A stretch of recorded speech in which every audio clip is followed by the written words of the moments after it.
Olá, seja muito bem-vindo, seja muito bem-vinda. Meu nome é Isabelle Rocha e esse vídeo faz parte do meu trabalho de conclusão de curso da pós-graduação em Psicologia Positiva, Ciência do Bem-Estar e Autorrealização. O tema escolhido foi o papel da inteligência espiritual no âmbito das organizações.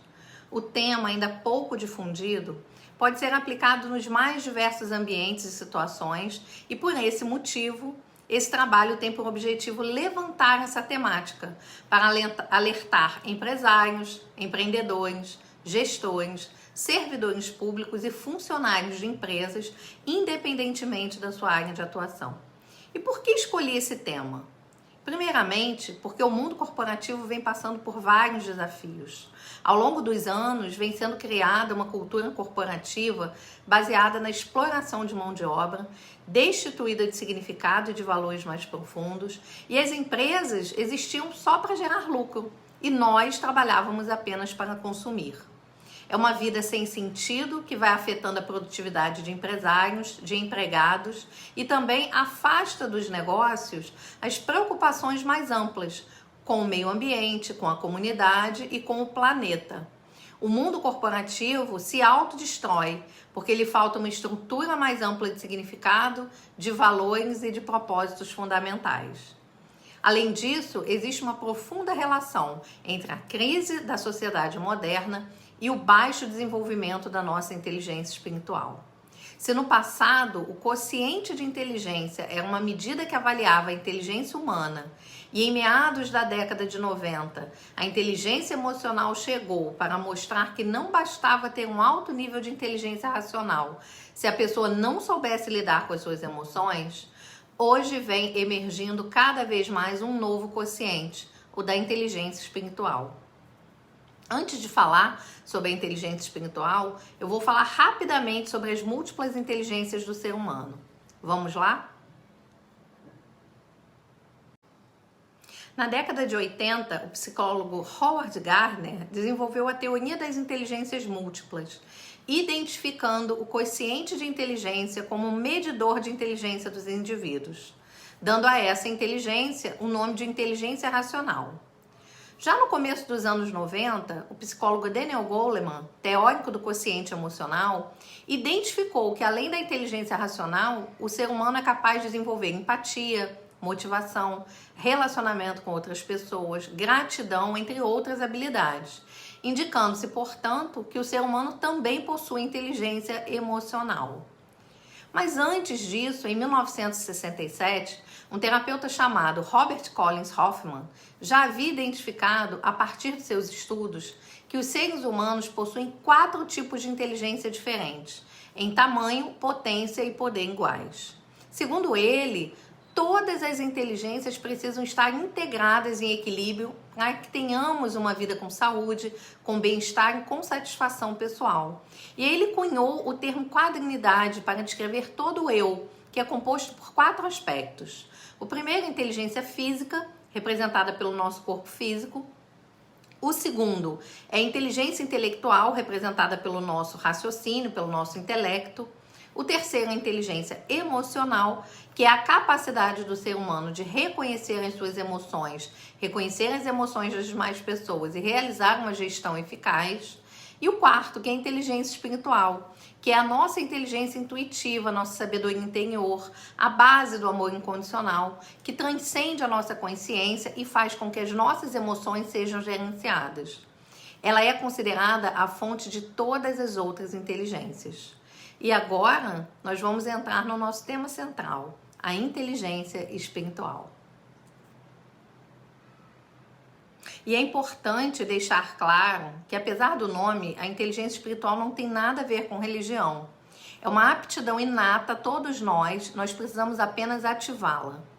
O termo inteligência espiritual foi cunhado por Dana Zohar, que lançou ao lado do psiquiatra e seu marido Ian Marshall o livro que popularizou o conceito, chamado Inteligência Espiritual, Aprenda a Desenvolver a Inteligência que Faz a Diferença. Eles defendem no livro que a inteligência espiritual é um aspecto da inteligência que está acima da medida tradicional, do quociente intelectual e daquilo que se entende como inteligência emocional. Segundo eles, a diferença entre inteligência espiritual e as demais é o poder transformador. A inteligência emocional permite o indivíduo julgar em que situação se encontra e assim comportar-se apropriadamente dentro desses limites. A inteligência espiritual, ela já permite que o indivíduo pergunte se deseja estar naquela situação particular. O consciente espiritual é o responsável pelo significado da existência humana e pelo desenvolvimento de valores éticos e crenças que vão nortear as ações no dia a dia.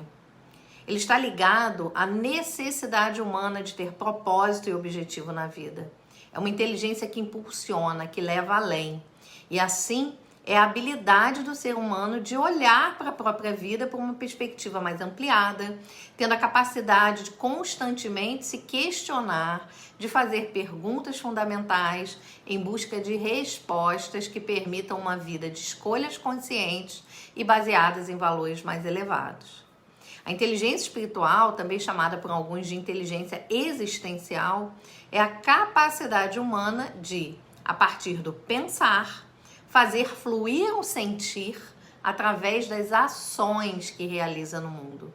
Pode ser entendida também como a capacidade de reconhecer, de integrar e viver em um nível de consciência mais elevado. A espiritualidade é o anseio que todo ser humano traz dentro de si. A necessidade de transcender, de ir além do material, de entender o significado da vida, entender a razão pela qual nós fazemos o que fazemos.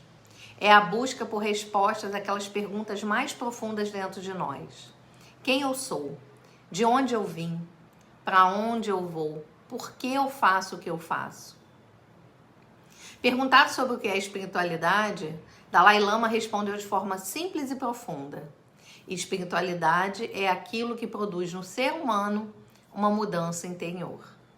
É a inteligência que conecta todas as outras. Diferente de espiritualidade, a religião seria a maneira como o ser humano organiza e vivencia sua experiência de transcendência e está relacionado a dogmas, ritos e códigos morais. Nós podemos ter espiritualidade sem haver religião.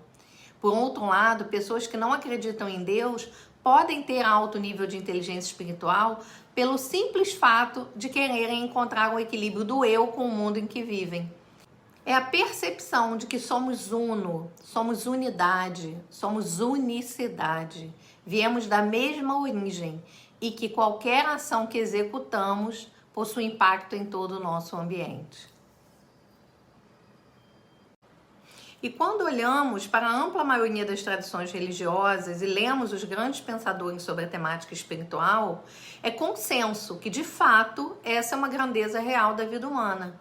E por isso, não é só mais um modismo do mundo moderno. Trata-se de um necessário resgate para os dias de hoje, inclusive dentro do ambiente corporativo. Segundo Pedro Ivo Moraes, em sua obra Empresas Espiritualizadas, uma empresa espiritualizada é, em sua essência, aquela preocupada em algo maior que ela própria, cujas ações acontecem de uma forma fluida e amorosa rumo ao seu propósito, transformando de algum modo o sistema em que ele vive, operando, gerando uma satisfação maior a curto e a longo prazo e, por consequência, gerando maior impacto no mundo. A empresa espiritualizada, segundo ele, respira amor. Ainda de acordo com o autor, nós podemos observar 3 camadas dentro de uma organização espiritualizada. A primeira é o conhecimento profundo da essência. Os resultados de uma empresa vão refletir aquilo que ela é. Assim, é importante começar olhando para dentro da empresa e para os seus líderes. O segundo é o nível de consciência da equipe, dos líderes, dos processos.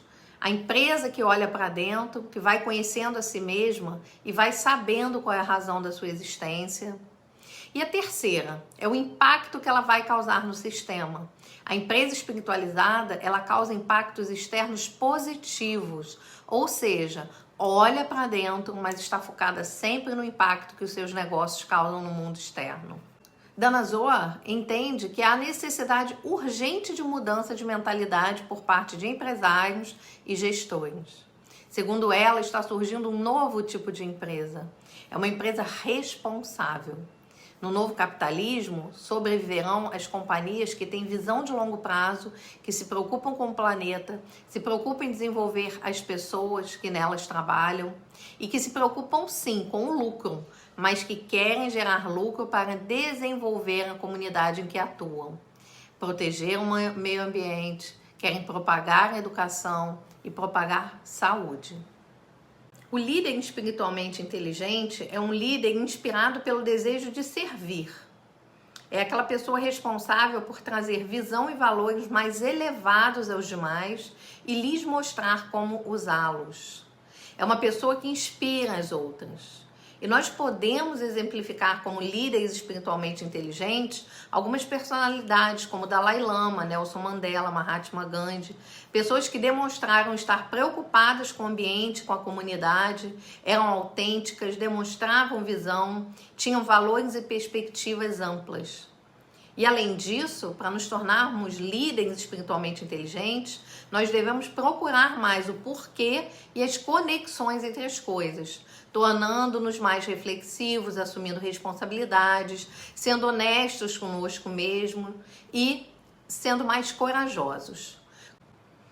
Quando tornamos-nos conscientes de onde estamos, quais são as nossas motivações mais profundas, quando identificamos e eliminamos obstáculos, examinamos as numerosas possibilidades, quando comprometemos-nos com o caminho, mas permanecemos conscientes de que são muitos os caminhos a trilhar, nós podemos nos tornar líderes espiritualmente inteligentes.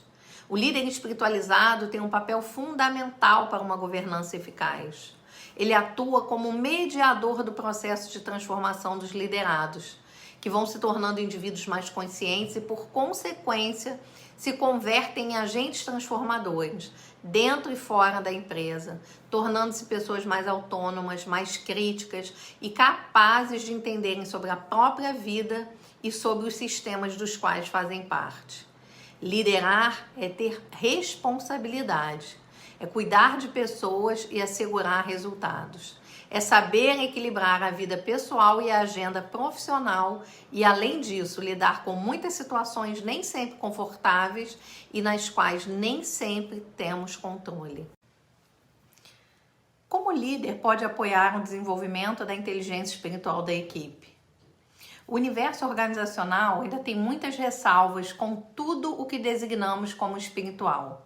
Assim, para haver espaço para o desenvolvimento das competências diretamente relacionadas à inteligência espiritual, a primeira atitude deve ser distinguir claramente inteligência espiritual de religião ou religiosidade, mostrando os benefícios de uma cultura organizacional centrada em valores.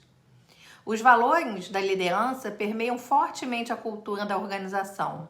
Daí ser primordial o trabalho com a liderança para que a cultura organizacional possa ser transformada a partir da adoção e práticas de valores nobres e a disseminação pelos seguidores. Mas, antes de desenvolver a inteligência espiritual do grupo, o líder deve desenvolver a sua própria inteligência espiritual por meio do autoconhecimento, para assim colocar a sua própria experiência a serviço de outras pessoas. Isso trará um nível maior de presença durante o exercício de liderança, o que consequentemente contribui com a qualidade das tarefas realizadas, aumentando a percepção sobre o todo. Com a inteligência espiritual desenvolvida, o líder fica muito mais apto a escolher caminhos ao longo do processo que contribuirão, inclusive, com o desenvolvimento da inteligência espiritual do grupo. A principal forma de criar um ambiente de trabalho saudável é a implantação e manutenção de uma cultura que coloque o indivíduo no centro de suas ações. Incentivar o desenvolvimento de competências, habilidades e qualidades que foram identificadas e gerar clareza para a organização de qual é o seu real papel na sociedade e de cada indivíduo que compõe aquele sistema são fundamentais para o desenvolvimento da inteligência espiritual da equipe. Um dos motivos pelos quais o mundo corporativo começou a se preocupar com a espiritualidade é porque vem atravessando uma crise de sustentabilidade em vários aspectos. As atitudes e as práticas atuais, centradas apenas em geração de lucro, estão devastando o meio ambiente, consumindo recursos que são finitos, criando desigualdade global, conduzindo uma crise de liderança nas empresas e, além disso, destruindo a saúde das pessoas que ali trabalham ou cujas vidas são afetadas por elas. Está faltando o sentido profundo de valores fundamentais e essa crise de significado é a causa principal do estresse na vida moderna e também do surgimento de várias doenças. A busca de sentido é a principal motivação do homem. E quando essa necessidade deixa de ser satisfeita, a vida parece vazia. As empresas precisam estar dispostas a desempenhar um papel que é essencial, que é o de reorientar as pessoas para os princípios da verdade, da beleza e da bondade. E nesse processo, elas podem impulsionar uma inovação que pode curar muitos dos nossos maiores desafios sociais, econômicos, ambientais e políticos. O autor Raj Sisodia, no livro Empresas Humanizadas, traz a seguinte percepção: várias empresas são bem-sucedidas e admiráveis em muitos aspectos, mas carecem de uma forte dimensão emotiva. Alguns têm chamado a dimensão emotiva de a alma de uma empresa. Empresas sem alma, segundo ele, encaram um futuro duvidoso. Ainda segundo ele, empresas humanizadas procuram maximizar o seu valor para a sociedade como um todo e não apenas aos seus acionistas. Elas são as supremas criadoras de valores, criam valor emocional, espiritual, social, cultural, intelectual, ecológico e, claro, financeiro. As pessoas que interagem com essas empresas sentem-se seguras, protegidas e plenas em suas transações. E para que isso ocorra, líderes de empresas devem experimentar o despertar de suas consciências e escolher operar a partir do amor. A inteligência espiritual diz respeito à aptidão do ser humano em dar sentido e valor aos pensamentos e comportamentos, fazendo com que eles guiem ações e solucionem problemas. Como incentivo, a empresa pode adotar práticas diversas voltadas para os colaboradores. Pode realizar atividades de estímulo e valorização da marca pessoal de cada indivíduo, promover o desenvolvimento de lideranças inspiradoras e exemplares, honrar a cultura já existente e estimular a transformação daquilo que vai aproximar a empresa de uma cultura desejada, estimular e valorizar o autodesenvolvimento, acolher as diferenças e os diferentes com naturalidade, definir, comunicar e praticar políticas e procedimentos coerentes com a cultura desejada, cuidar da saúde financeira e ética da organização, inserir cultura de coaching e mentoring, adotar práticas e princípios ESG, que são voltados para os aspectos ambiental, social e de governança, e colocá-los no dia a dia da organização. Assim, podemos concluir que todo ser humano dispõe de uma inteligência espiritual que não depende de pertencer ou não a uma tradição religiosa. Ela permite ao ser humano ser um autor e ator de sua própria história, orientar a sua existência, dar um sentido à sua vida, preencher necessidades humanas de ordem espiritual, como a felicidade, o bem-estar integral, desenvolver valores éticos e crenças que vão nortear as suas ações. O caminho para se tornar um líder melhor passa pela experiência de se tornar um ser humano melhor antes disso. E você conhece uma pessoa não pelos seus discursos, mas pelas suas atitudes. E um trabalho precisa ser feito no mundo corporativo é resgatar um conceito de uma liderança mais consciente, que cuida das pessoas, cuida do impacto positivo com o mesmo afinco com que se importa com os resultados. Assim, a inteligência espiritual vem como uma proposta de caminho para a expansão de consciência, pela busca contínua de crescimento interior e pelo desenvolvimento de uma boa gestão emocional. No âmbito das organizações, a inteligência espiritual ela amplia a capacidade dos indivíduos de liderar, de tomar decisões com sabedoria e compaixão, por mais que essas decisões sejam duras e difíceis. Manter a esperança, manter um otimismo do grupo diante das adversidades, estimular a diversidade e a expressão da individualidade, propor metas desafiadoras de acordo com a capacidade de cada colaborador e promover o crescimento pessoal e profissional de todos que fazem parte da organização. Se você gostou desse vídeo, o meu convite é que você curta e compartilhe com o maior número de pessoas.